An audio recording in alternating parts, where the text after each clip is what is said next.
1973, a young Jamaican-born New Yorker known as DJ Kool Herc threw a party in the South Bronx. With a pair of turntables, he improvised a technique that isolated and repeated musical breaks. That technique would lay the foundation for a genre known as hip-hop. Hip-hop music emerged from house parties in the Bronx and spread like wildfire between friends and neighbors at block parties. The new sound was electrifying. In the schoolyard during recess, someone would have a boombox, and then someone would start rhyming. You didn't have recorded versions of hip-hop at that time. Within a few years, it had become an underground cultural movement, and its distribution was homemade. You couldn't purchase albums or records, and you couldn't hear hip-hop on the radio. The only way that you could participate in the culture musically was through these cassette tapes, which would circulate all throughout the city. As its influence deepened and broadened, the music spread from the underground onto the radio.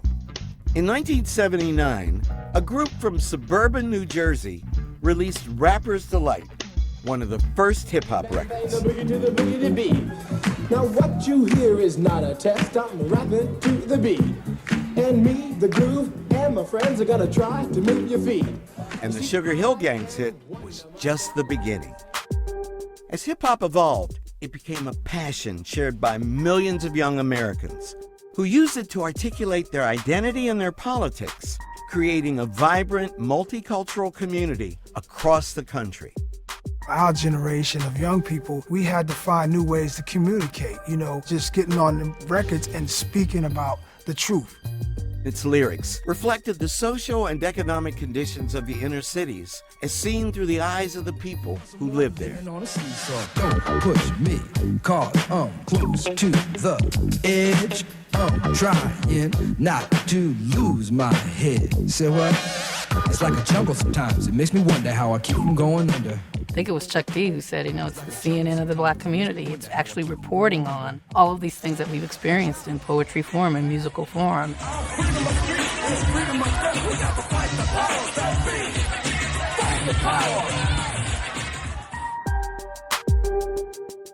In 2017, hip-hop surpassed rock as America's #1 stream genre for the first time ever.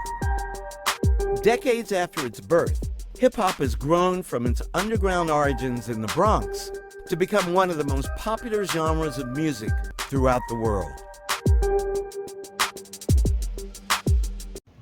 Before you go, make sure you hit the subscribe and like button. Thank you for supporting the channel. And remember, here at Lumumba Speaks, we always bet on black. Peace.